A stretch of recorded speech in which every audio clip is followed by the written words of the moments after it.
Maman, c'est lui que vous avez payé pour être mon mari, soit? Naya, fais attention à ce que tu dis. Salue-le correctement et arrête de parler comme ça devant lui. Je demande juste parce qu'il a l'air trop calme pour quelqu'un qui a été acheté. Bonjour, Mama Zola Hampton Prince. Mama Zola était si désespérée de marier sa fille gâtée, la Naya, qu'elle n'a pas posé trop de questions lorsqu'un homme discret et parfait est apparu comme une réponse à ses prières. Alors, mesdames, asseyez-vous et baissez la voix, car ce que vous allez entendre n'est pas seulement une histoire d'amour, mais un piège qui portait une alliance. À Nuanta, ville où l'argent primait sur l'âge et où l'orgueil régnait en maître, Mama Zola était de celles qu'on montrait du doigt sans même s'arrêter. Elle possédait des places immenses qui projetaient leur ombre sur les rues, des camions chargés de marchandises comme des armées, et un manoir si vaste que les visiteurs s'épuisaient avant même d'avoir atteint le salon. Certains la disaient bénie, d'autres la qualifiaient de maléfique, mais tous s'accordaient sur un point. Si Mama Zola désirait quelque chose, elle l'obtenait, car elle n'avait pas besoin de mendier. Elle achetait. Et ce qu'elle désirait par-dessus tout, c'était la paix dans sa maison, car sa fille unique, Naya, était comme une tempête qui se pare de son parfum. Naya était belle comme une promesse, et gâtée comme un fruit pourri. Elle insultait les aînés en riant, giflait les servantes pour des broutilles, et traitait ses amis comme des jouets, les utilisant un jour et les jetant le lendemain. Quand des hommes venaient la demander en mariage, la Naya se moquait de leurs chaussures, de leur accent, de leur petite voiture, de leur famille modeste. Elle traita l'un de viande de brousse et chassa l'autre en lui renversant un verre d'alcool sur la chemise. Mama Zola observait la scène, ravalant sa colère comme un piment, car elle avait engendré ce monstre par ses cadeaux, son silence et sa peur. Mais lorsque Princess approcha de la trentaine, et que les femmes du monde commencèrent à sourire d'un air malicieux lors des réceptions, « Ah, maman Princess, toujours pas de mari. Être votre fille est-elle trop difficile ?» Mama Zola, lasse de la honte, décida qu'elle était prête à tout. Elle ne tolérerait pas que l'on se moque de sa lignée. Elle ne permettrait pas à ses ennemis de la considérer comme incomplète. Si la Naya ne pouvait choisir un époux sensé, Mama Zola en choisirait un riche.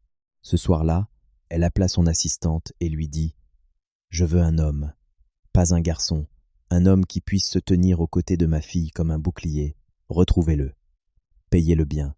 Que tout se déroule sans incident. » L'assistante tenta de rire, croyant à une plaisanterie, mais le regard de Mama Zola était sans équivoque. Elle était sérieuse.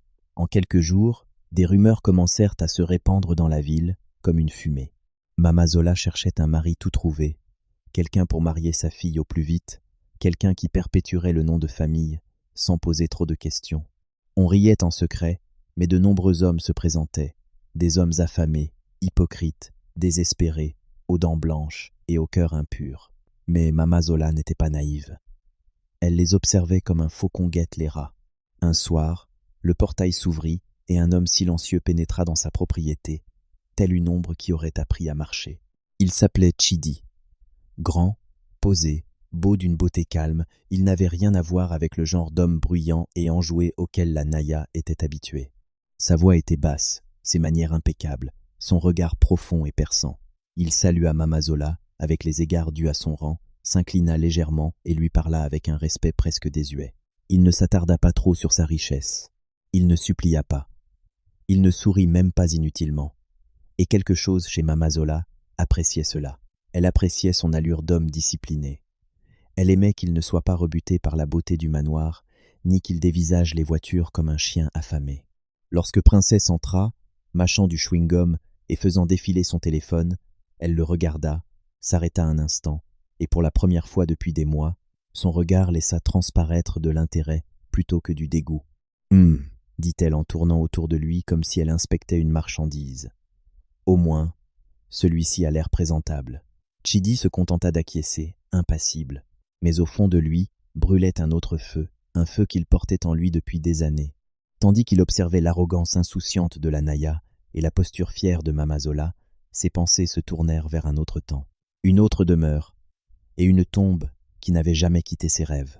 Son visage restait lisse comme du bois poli, mais son âme murmurait enfin. La porte s'est ouverte. Cette nuit-là, Mama Zola prononçait des chiffres comme des prières. Elle offrit à Chidi une voiture neuve, un appartement privé, une pension mensuelle suffisante pour étouffer les questions, et la promesse qu'une fois le mariage célébré, il ne manquerait plus de rien s'il tenait ses engagements et veillait à ce que sa fille soit sage. Chidi écouta, puis la regarda avec un calme surprenant pour un homme à qui l'on offrait le paradis. Il dit « Madame, j'épouserai votre fille. » Et quelque part dans l'obscurité, à l'extérieur du manoir, une douce brise soufflait. Comme si le monde entier l'avait entendu et en avait frissonné, le mariage eut lieu plus vite que le temps de bavarder, et cela seul éveilla les soupçons de la ville. À Nuanta, les riches planifiaient leur mariage comme les rois planifiaient leur guerre, lentement, bruyamment et à grands frais. Mais Mama Zola agissait comme une femme en fuite. Elle loua la plus grande salle de réception, invita des politiciens, des pasteurs, des chefs traditionnels et des femmes coiffées de couronnes de jalousie. Elle inonda la ville de photos de fiançailles. La Naya, vêtue comme une déesse, et Chidi, tel un prince discipliné, était à l'honneur. La ville applaudissait, mais derrière ces applaudissements se cachaient des questions. Qui est cet homme? D'où vient-il? Pourquoi est-il si calme? Le jour du mariage, la salle scintillait de décorations dorées, de fleurs blanches, et embaumait un parfum si précieux qu'il faisait éternuer les parents les plus pauvres. La Naya entra, souriant comme une gagnante. Elle dansa avec arrogance, s'aspergeant de billets et provoquant l'hystérie de la foule. Mama Zola, telle une commandante, affichait sa satisfaction, saluant les invités et recevant des présents qui suscitaient l'envie. Pourtant, tandis que tous les regards étaient rivés sur le glamour, certaines femmes plus âgées observaient le marié. Elles remarquèrent que le sourire de Chidi n'atteignait jamais ses yeux. Elles remarquèrent comment il tenait la main de Naya comme un homme tenant une corde, ferme, contrôlé, sans affection. Ils remarquèrent que, pendant les prières, il baissait profondément la tête, mais que ses lèvres bougeaient à peine. Une vieille tante murmura à une autre.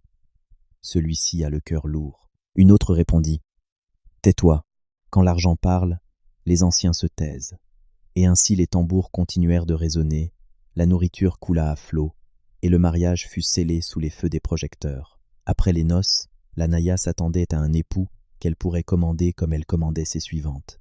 Elle s'attendait à ce que Chidi rie à ses blagues, la suive partout comme un sac à main et tolère son irrespect. Elle le mit à l'épreuve dès leur première nuit dans leur nouvel appartement. Elle lui ordonna de s'agenouiller et de lui enlever ses chaussures comme un domestique, puis rit de son refus.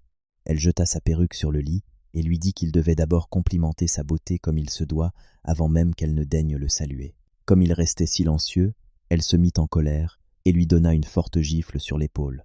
« Tu ne sais donc pas qui tu as épousé ?» lança-t-elle. « Ma mère t'a acheté. Tu es ici parce que nous l'avons permis. » Chidi la regarda lentement, et le silence qui suivit fut comme une porte qui se verrouille.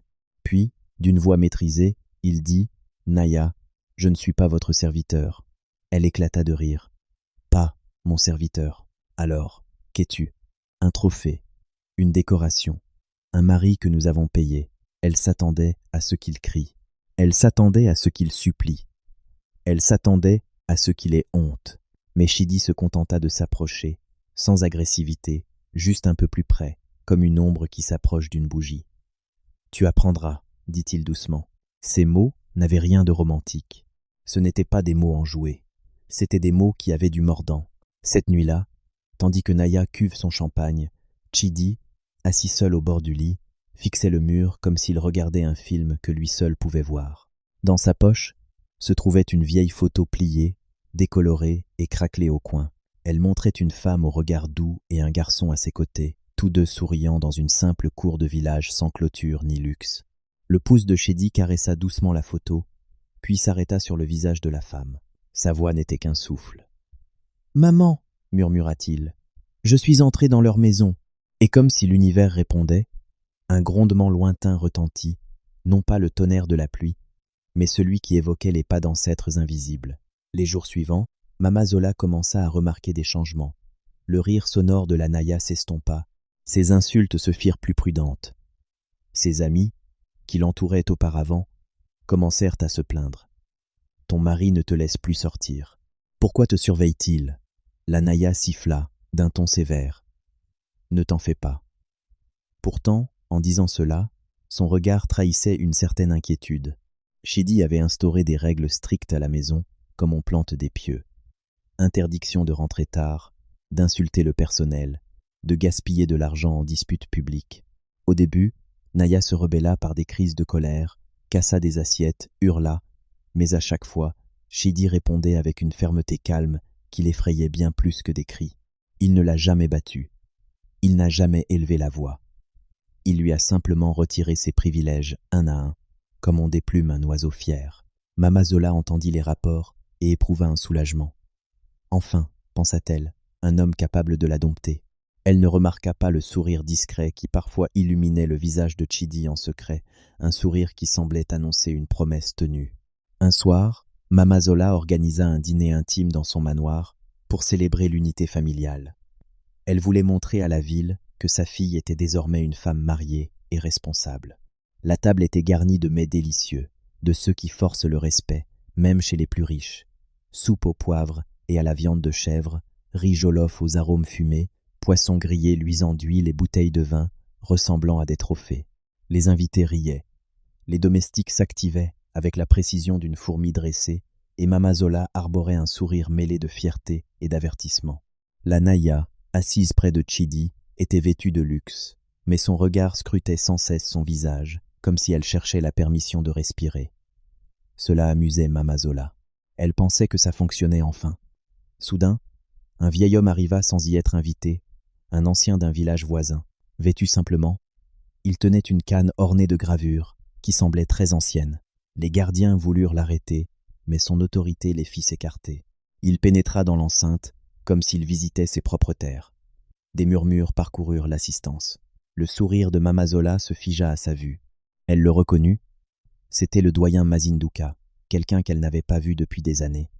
Quelqu'un dont elle avait tenté d'effacer le nom sous une montagne d'argent. Le doyen salua brièvement les invités, puis se tourna droit vers Mama Zola. « Gold », dit-il. « Pas madame, pas chef, juste son nom, comme on l'appelait avant que la richesse ne modifie sa voix. » L'atmosphère se chargea de rire. Mama Zola esquissa un rire forcé. Mazinduka. « Ah, quelle surprise! Veuillez vous asseoir. » Mais le vieil homme ne s'assit pas. Il pointa sa canne vers Chidi. « C'est cet homme que vous avez fait entrer chez vous ?» demanda-t-il. La gorge de Mama Zola se serra. « Oui, » répondit-elle rapidement. « Mon gendre. » Quel culot! Le vieil homme plissa les yeux. Il fit un pas lent vers l'avant, scrutant le visage de Chidi comme on observe un esprit familier. Puis son expression changea, mêlant choc et reconnaissance. « Chidi » murmura-t-il, comme si ce nom était une clé, ouvrant une porte oubliée. Chidi se leva poliment et salua l'aîné avec respect, mais son regard demeura fixe. Mama Zola sentit une chaleur lui monter à la poitrine. « Mazinduka, qu'est-ce que c'est que ça ?» lança-t-elle d'une voix douce. « Tu effraies mes invités. » La voix du vieil homme se fit plus forte. « C'est toi qui devrais avoir peur, » dit-il, « car certaines portes que tu crois avoir verrouillées avec de l'argent ne se ferment jamais vraiment. » Les invités commencèrent à se taire. Même la musique de fond semblait trop forte et gênante. Puis elle s'arrêta. La Naya parut confuse, puis mal à l'aise. Les paumes de Mama Zola étaient humides. « Mazinduka, je vous en prie, » dit-elle en essayant de sourire. « Ce n'est pas l'endroit. » Le vieil homme secoua la tête. « Vous croyez que la vie choisit son destin? Vous croyez que le mal attend son heure? Gold, vous souvenez-vous d'Obina ?» À ce nom, Mama Zola pâlit un instant, une fraction de seconde, mais cela suffit. Quelques invités plus âgés échangèrent des regards. L'aîné poursuivit, la voix tremblante d'une colère ancienne. « Te souviens-tu du jeune homme que tu as ruiné? Celui que tu as accusé à tort parce qu'il a refusé de tomber dans ton piège? Celui qui est mort de honte parce que personne ne l'a cru ?» Les yeux de Mama Zola s'illuminèrent. « Arrêtez !» aboya-t-elle, mais sa voix était trop acerbe. La Naya se tourna vers sa mère. « Maman, de quoi parle-t-il » Chidi resta immobile, mais sa mâchoire se crispa légèrement, comme si on tirait sur une corde. Les yeux de la mère s'emplirent de larmes. « Obina était le père de Chidi, dit-il. Et la femme qui est morte en pleurant était sa mère. » Un silence glacial s'abattit sur le dîner. Mama Zola sentit son cœur battre la chamade. La bouche de la Naya s'ouvrit, puis se referma. « Non, » murmura Mama Zola, non pas parce qu'elle ne comprenait pas, mais parce qu'elle comprenait trop bien. Des années auparavant, avant de devenir la puissante Mama Zola, elle était une femme d'affaires ambitieuse, gravissant les échelons avec la détermination d'un lézard. Un homme, Obina, s'était dressée sur son chemin. Elle avait refusé de vendre ses terres, de se joindre à son projet et de se laisser intimider. Dans sa colère, elle avait usé de ses relations, falsifié des documents, déformé les faits et, d'un seul coup cruel, l'avait anéanti. Obina perdit tout. Il mourut dans le déshonneur et sa famille se dispersa comme des oiseaux effrayés. Mama Zola avait bâti son empire sur cette terre et ce mensonge. Elle n'aurait jamais imaginé que le passé puisse ressurgir et faire irruption dans sa salle à manger, vêtue d'un costume. Les invités commencèrent à se lever, murmurant, certains s'éloignant comme si le trouble était contagieux. La Naya fixait Chidi, la peur grandissant dans ses yeux. « Est-ce vrai ?» demanda-t-elle, la voix brisée. Chidi finit par parler, d'une voix calme mais grave. « Je suis venu dans cette maison parce que vous m'y avez invité, a-t-il dit. Mais je suis resté parce que je me suis souvenu. » La fierté de Mama Zola tenta de se manifester, mais elle s'effondra sous le poids des souvenirs. Elle désigna l'aîné du doigt. « Vous êtes venu ici pour me déshonorer, » dit-elle, d'une voix tremblante. Le vieillard secoua la tête. « Je suis venu parce que j'ai vu l'orage arriver, » répondit-il. « Et je ne voulais pas qu'un enfant innocent, votre fille, serve de sacrifice pour vos péchés. » Aïe! Les yeux de Mama Zola s'écarquillèrent. « Innocente, » ricana-t-elle amèrement. « Cette fille est gâtée. Elle n'a plus aucune innocence. » Chidi la regarda, et pour la première fois, son visage calme laissa transparaître une émotion brute, une douleur mêlée de colère. « Même si elle est gâtée, dit-il doucement, elle n'a pas tué mon père. C'est vous. » Ces mots frappèrent Mama Zola comme des pierres. Elle voulait répondre, crier, menacer, mais sa voix la trahit, car à cet instant, elle connaissait la vérité. Elle avait acheté un mari en pensant acheter la paix, mais elle avait ouvert la porte à la vengeance. Cette nuit-là, le manoir qui d'ordinaire faisait office de forteresse se transforma en cage. Mama Zola verrouilla ses portes, renforça sa sécurité et arpenta la pièce comme une lionne prise au piège. Son esprit s'emballait. Que sait-il vraiment? Jusqu'où ira-t-il? Que va-t-il me faire? Pour la première fois de sa vie, la Naya n'avait plus peur de la pauvreté, ni des commérages, mais des conséquences. Elle tenta d'appeler ses amis, mais sa voix tremblait tellement qu'elle ne pouvait plus être fière. Elle essaya d'insulter Chidi, mais les mots restèrent coincés dans sa gorge, car désormais elle le voyait différemment. Il n'était pas un trophée. C'était une arme qu'elle avait ramenée chez elle. Et Chidi se déplaçait dans la maison d'un pas décidé et silencieux, tel un homme parcourant un lieu qu'il avait étudié en rêve. Il commença à poser des questions sur des titres de propriété, d'anciens contrats commerciaux, des noms d'avocats et l'origine de certains biens. Au début, Mama Zola feignit la simple curiosité, mais lorsqu'elle le vit tenir entre ses mains de vieux dossiers, des dossiers qu'elle croyait enterrés, elle eut la nausée. « Où avez-vous trouvé ça ?» demanda-t-elle un après-midi, s'efforçant de garder son calme. Chidi la regarda et répondit simplement « L'argent ouvre des portes. C'est toi qui me l'as appris. » C'est alors que la peur l'envahit véritablement. Il commença à rendre visite discrètement aux gens. Anciens employés, voisins oubliés, employés retraités, ramassant des fragments du passé comme on ramasse du bois. Les associés de Mama Zola commencèrent à l'appeler. « Madame, votre gendre m'a interrogé sur cette vieille affaire. Dois-je répondre ?» Certains refusèrent, mais ceux qui le craignaient plus qu'elle parlèrent. Et chaque fois que Chidi rentrait chez lui, son visage paraissait plus serein, comme celui d'un chasseur approchant sa proie. Entre-temps, Princesse devint le théâtre d'un conflit. Le contrôle de Chidi se resserra, non pas par la violence, mais par la stratégie. Il exigea qu'elle présente ses excuses au personnel qu'elle avait insulté. Il lui prenait ses clés de voiture et disait « Tu resteras à la maison aujourd'hui ». Il annulait ses sorties shopping et disait « Tu apprendras à te contrôler ». La Naya pleurait, hurlait, menaçait d'appeler sa mère, mais Mama Zola, trop préoccupée par sa propre survie, n'avait plus la force de se battre pour sa fille. L'orgueil de la Naya commença à s'effriter. Elle se regarda dans le miroir et n'y vit plus une reine, mais une jeune fille dont les péchés de sa mère avaient engendré la souffrance. Un soir, la Naya, en larmes, s'est agenouillée sans s'en rendre compte, la voix tremblante, face à Chidi. « Je ne savais pas, » a-t-elle sangloté. « Je jure que je ne savais pas ce que ma mère avait fait. Si tu veux te venger, fais-le sur elle, pas sur moi, je t'en prie. » Chidi la fixa du regard, et pendant un long moment, le silence devint pesant. Puis il parla d'une voix qui semblait trahir sa propre douleur. « Quand mon père est mort, dit-il, j'étais plus jeune que tu ne l'étais quand tu as porté ta première chaussure de marque. J'ai vu ma mère supplier qu'on l'aide. et on lui crachait dessus parce qu'on croyait à ses mensonges. Je l'ai vu maigrir à vue d'œil, consumé par les larmes. Je l'ai vu mourir en appelant le nom de ta mère. La Naya sanglotait de plus belle. Chidi poursuivit, le regard fixé au loin. Sais-tu ce que cela signifie de grandir en se promettant qu'un jour tu te tiendras dans la maison de la femme qui t'a détruite? Princesse secoua violemment la tête. Non, je ne sais pas. Chidi s'approcha. Je suis venu prendre ce qu'elle a volé, il a dit. Son morceau, son nom, son trône. La Naya murmura. Alors pourquoi m'épouser? Les yeux de Chidi s'illuminèrent d'une lueur complexe. Parce qu'elle n'ouvrirait jamais sa porte à un étranger, répondit-il. Mais elle l'ouvrirait pour un mari que vous auriez désiré. Ces mots anéantirent le peu de fierté qui restait à la Naya. Elle comprit qu'elle n'avait pas été choisie, elle avait été exploitée. Et pourtant, au cœur de sa peur, quelque chose d'autre commençait à germer. La compréhension de la façon dont sa cruauté s'était construite, comment l'argent de sa mère avait été souillé par les larmes d'autrui. Cette même semaine, Mama Zola reçut une lettre d'un cabinet d'avocats et une notification officielle d'enquête concernant d'anciennes acquisitions foncières. Sa banque a gelé certains comptes en attendant une enquête. La nouvelle a commencé à se répandre discrètement dans les cercles huppés. L'empire de Mama Zola est remis en question. Elle entra dans une rage folle, appelant tout le monde, menaçant chacun, mais plus elle se débattait, plus son désespoir transparaissait. La nuit, elle se mit à rêver du visage d'Obina et se réveillait en sueur, entendant des bruits de pas qui n'existaient pas.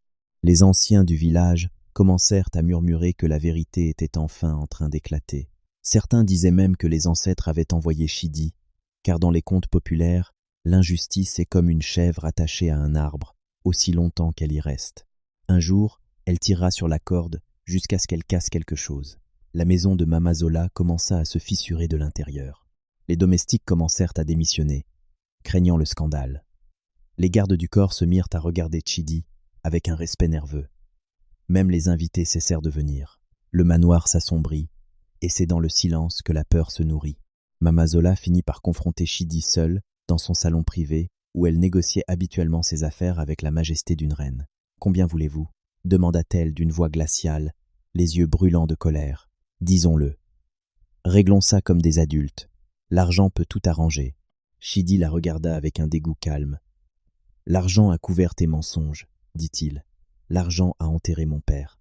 L'argent a tué ma mère à petit feu. Et maintenant, vous voulez de l'argent pour rétablir la vérité ?» Mama Zola se leva, tremblante de colère. « Vous croyez pouvoir me détruire ?» rugit-elle. « J'ai créé cette ville. J'ai des habitants. » La voix de Chidi restait basse. « Et mon père avait une vie, répondit-il.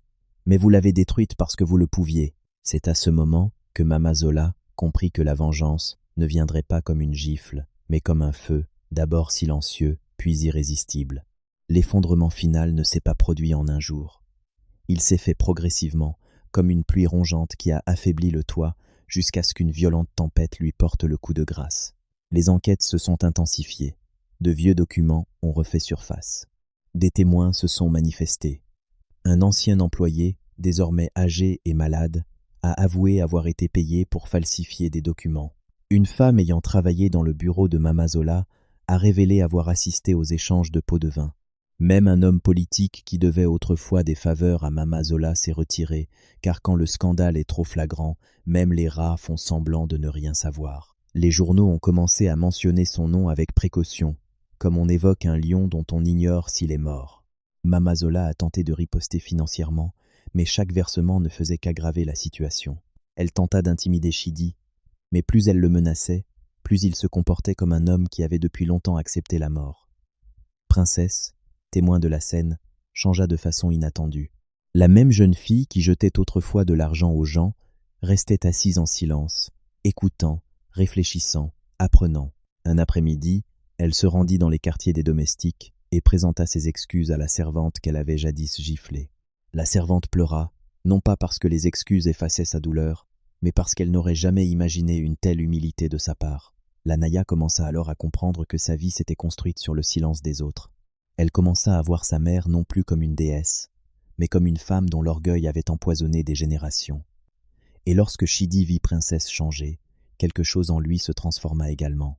Sa vengeance visait Mama Zola, mais elle avait profondément blessé Princess, et il ne pouvait feindre l'ignorance. La vengeance est comme une machette. Brandie sans ménagement, elle peut blesser l'ennemi, mais aussi l'enfant qui se tient derrière. Le jour où Mama Zola fut enfin invitée, non, convoquée, pour répondre officiellement aux questions, elle sortit de son manoir vêtue de son plus beau pagne et de ses plus beaux bijoux, s'efforçant de paraître encore maîtresse du monde. Mais ses genoux flageolaient, les flashs des appareils photo crépitaient, les gens observaient à distance, en chuchotant. Certains applaudissaient en silence, car beaucoup avaient souffert de son orgueil sans jamais avoir eu le pouvoir de se défendre. Ce jour-là, Mama Zola se retrouva confrontée à la vérité qu'elle avait passé des années à nier. Les questions étaient directes. Les preuves étaient accablantes. Sa voix, jadis tranchante comme une lame, était devenue ténue comme du papier. Et lorsqu'elle tenta de ressortir son vieux stratagème, tout cela n'est que mensonge d'ennemis jaloux. La pièce ne trembla plus comme avant, car la vérité a un poids que la jalousie ne peut égaler. Au fil de l'affaire, Mama Zola a perdu des contrats. Des biens ont été saisis temporairement. Ses associés l'ont abandonnée comme on abandonne une maison en flammes. Chez elle, le manoir se vidait peu à peu. Le silence devenait pesant. Finalement, un soir, Mama Zola s'assit seule dans son grand salon, entourée de meubles précieux qui semblaient désormais inutiles. La Naya se tenait sur le seuil, le regard fatigué, sans la moindre fierté. Chidi se tenait près de la fenêtre, le regard perdu dans l'obscurité, comme s'il contemplait un chemin qu'il avait parcouru en pensée pendant des années. Mama Zola prit la parole, la voix brisée par une émotion qu'elle s'était réprimée depuis longtemps. « Alors c'est ça, murmura-t-elle. Tu es venu pour m'achever. » Chidi se retourna lentement. « Je suis venu te démasquer, dit-il. Te détruire, c'est ce que tes propres choix ont fait depuis le jour où tu as menti. » Les yeux de Mama Zola se remplirent de larmes, et quand elle pleurait, ce n'était pas un signe de faiblesse, c'était comme si un barrage cédait sous des années de pression. « J'ai fait ce que j'avais à faire, » dit-elle d'une voix rauque. « Ce monde est cruel envers les pauvres. J'avais faim, j'étais fatiguée, je voulais le pouvoir. » La voix de Chidi était froide. « Et ma mère avait faim aussi, » répondit-il. « Mais cela vous était égal. » Mama Zola regarda la Naya, et sa voix se fit plus douce, empreinte de regret. « Je vous ai gâté parce que je croyais que l'amour vous procurait le bonheur, » dit-elle. « À présent, j'ai racheté ta douleur. » Les larmes de la Naya coulèrent en silence. Elle fit un pas en avant, tremblante. « Maman, dit-elle, on peut encore faire ce qu'il faut. Rends ce que tu as pris, présente tes excuses, que les villageois aient la paix. » Mama Zola la fixa, stupéfaite, car la fille qu'elle avait élevée dans l'arrogance parlait désormais comme une sage.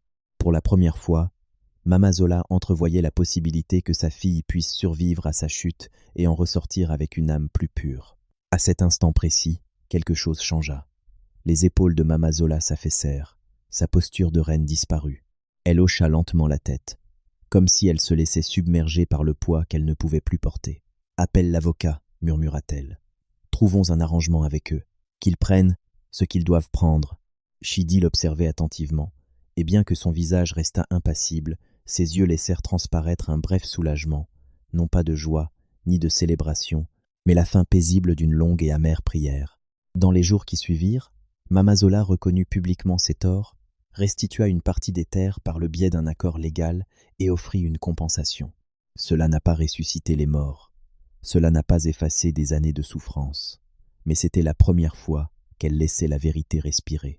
Les habitants de la ville en parlaient. Certains disaient qu'elle méritait pire, d'autres disaient que c'était une leçon. Les anciens du village firent des libations pour Obina et sa femme, espérant que leurs âmes trouveraient enfin un peu de repos. Chidi, ayant assouvi sa vengeance, se trouvait à la croisée des chemins. Il était entré dans la maison telle une tempête, mais il en ressortait apaisé, ayant vu le prix du feu. Un soir, la Naya l'aborda.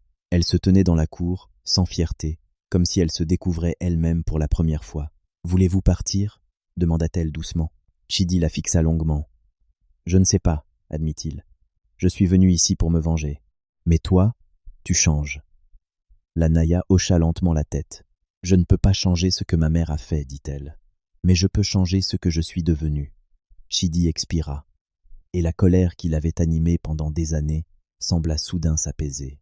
Dans les contes populaires, la vengeance peut être instructive, mais seule la sagesse empêche cette leçon de se transformer en malédiction. Et tandis que le soleil se couchait sur Nuanta, Le manoir qui jadis symbolisait un pouvoir absolu se dressait désormais comme un avertissement. Quand l'argent sert à écraser autrui, on peut croire avoir enterré le passé, mais il est comme une graine. Un jour elle prendra vie, s'introduira chez vous et exigera un paiement, parfois même par le biais de ce que vous pensiez avoir acquis pour votre bonheur. La morale de l'histoire. Un mensonge peut bâtir un palais, mais jamais la paix, car la vérité finit toujours par revenir frapper à la porte, quel que soit le temps que cela prenne.